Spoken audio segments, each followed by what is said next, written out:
in what I would say is not too surprising of an announcement, Caedrel has officially left casting. He's done with it, and honestly, it's kind of a sad moment because he was one of the better casters that we've had come to League of Legends over the last few years that just brought a level of energy, excitement, and just chaoticness to the broadcast. If you remember correctly, the World's Finals clip is, I think, still one of the most viewed like caster moments of all time.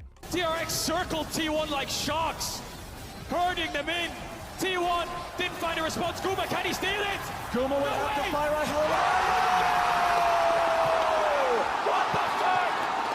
Guru Yushi steals Baron.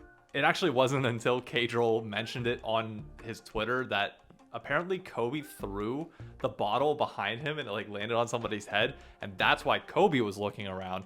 But then you can see Captain Flowers look at him because, well, I mean, he kind of dropped an F-bomb at the World's Finals, and like one of them, I don't know if it was the most viewed finals or not. I'll put it on the screen if it was. But him retiring doesn't necessarily come out of the blue. Whenever he decided that, yes, he's going to forego casting MSI to co-stream, everybody was like, okay, this could potentially be the makings of a really interesting path that we want to go down.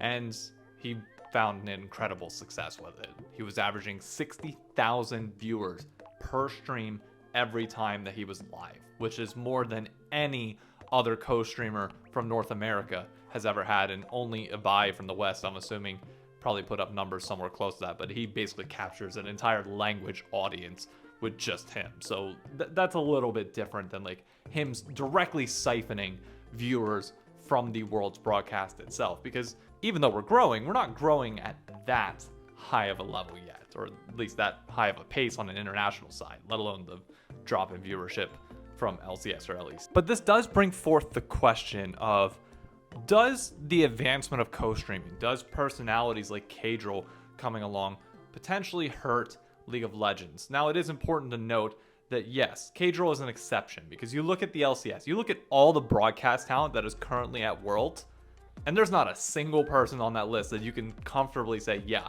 they could quit Riot right now and arguably make the same, if not more money if they left. Maybe Shox, but even then she doesn't stream all that much. She does other hosting gigs. There's nobody that directly streams or is like a content creator in that regard.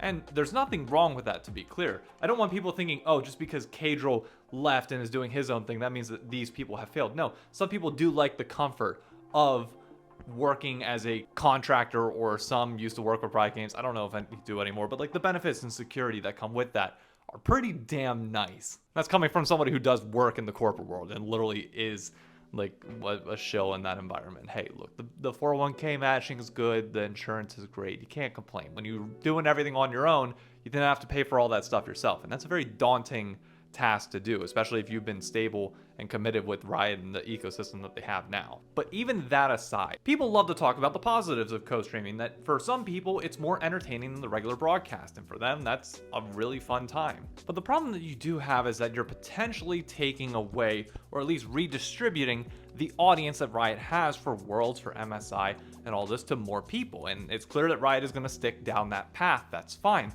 But what happens then to advertisers and the audiences? Because if there's one thing that we learned about co-streaming, especially in the LCS, is that co-streamers don't do a good job of still pitching the advertisers that are paying to broadcast their product to people and give us money and keep this league alive.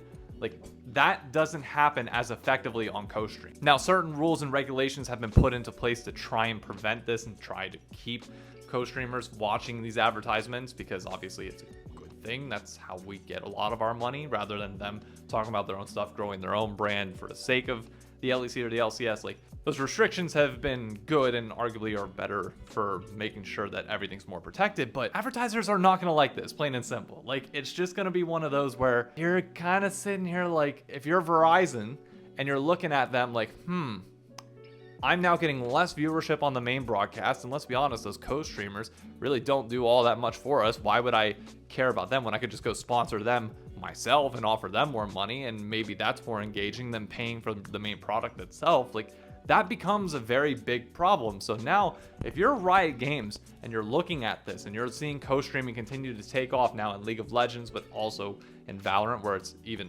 bigger of a problem, you have to find more ways to monetize this. Otherwise, the teams are going to get really, really hurt by this. And by no means, I'm not expecting people to have the most amount of pity for teams here who have been pissing away money for years on stupid contracts. Like, I get that's its own problem, but teams aren't really getting sponsorships anymore. The league is the only one that's getting the majority of it, and they're redistributing the cost to everybody else. But what happens when those distribution payments go down even further? Then we hit problem. So again, Caedrel's not a problem here. This is a great move for Caedrel, and congratulations to him because he's done so much in his career to get up to this point.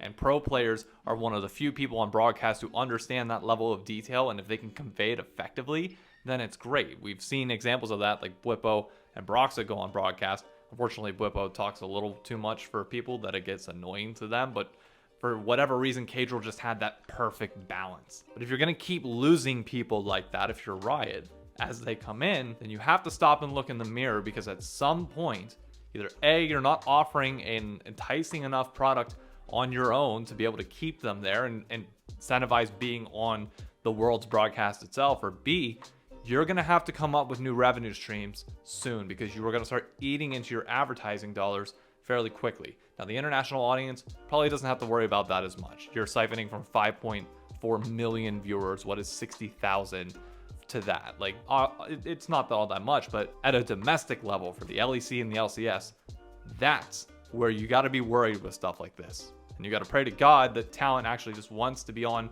the broadcast, or teams step up to get their own revenue streams so that you don't have to do it. But teams are very reliant upon the game itself, so I'm worried that we're going to enter a situation here where everybody's pointing fingers at one another and nobody's actually coming up with a solution to address these problems, because there really has been no solution that's been thrown out here yet. So I don't know, troubling times for everybody, but Caedrel, my man's crushing it. Congratulations. Also, a really quick shout out at the end here to Hysterics, who has been trying to get on the world's broadcast, or like international broadcast, for a long period of time. He's busted his ass making good content and making the broadcast entertaining across the world. And yeah, he finally got his chance. It's well deserved. I cannot wait to see him. And yeah, that talent lineup, even without Caedrel, looking really freaking good. We are less than 10 days away from Worlds, people. I hope you're ready.